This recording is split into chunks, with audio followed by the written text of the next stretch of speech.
Bismillahirrahmanirrahim. Assalamualaikum warahmatullahi wabarakatuh. Jumpa lagi ke channel saya. Masih nak juga. Hari ni tak ingat. Hari ni hari Ahad 14 hari bulan September 2025 Masihi. Okay, sekarang ni pukul 8:10 malam. Seperti biasa, video dari report kita untuk hari ni. Untuk edisi ini iaitu hari Ahad 14 hari bulan September 2025 Masihi, sama dengan 21 dan 22 Rabiul Awal 1447 Hijriah. Okey. Tadi setelah buat video malam tadi setelah buat video penutup tu, saya terus balik ke rumah.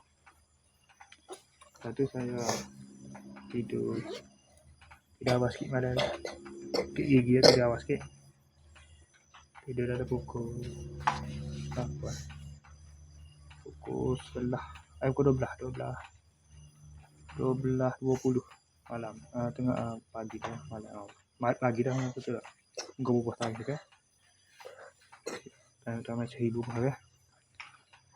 Lepas tu bangun pada pukul 6:40 pagi. Bangun mandi atau mesej ke tokar tu nak pergi cek gigi hari ni. Ini pergi cek gigi tak boleh cabut lagi. Dia suruh pergi download My Sejahtera pula. Oh lo, bengong semua. Kita sakit tu nak kena download My Sejahtera pula.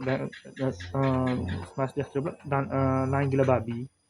Loading daripada tak dia gitu, loading. Kita tadi coba dah, malam ni coba dah untuk loading mesin gila babi gitulah. Dia jadi gila babi gitulah. My Sejahtera ni memang penyakit lah kau. Nak canggih sangat, telajak canggih, tapi gila babi sudahnya. Ni jaga dah kena nyupah lah, tapi kena nyupah pula nampak gaya. Kena nyupah pula. Lepas tu dibeli barang sikit tadi. DIY. Ni satu. Contoh nasi, kau ni orang piring. Orangnya. Lepas tu kau ni. Type-C. Wire charger. iWant Type-C. Model Type-C 2 meter. Lepas tu saya terus balik tu singgah sini lah. Sepanjang ini duduk singgah sini sampai ke maghrib ni. Sampai ke maghrib ni, main maghrib ni. Lepas tu barang. Ini sementara tunggu isar kan.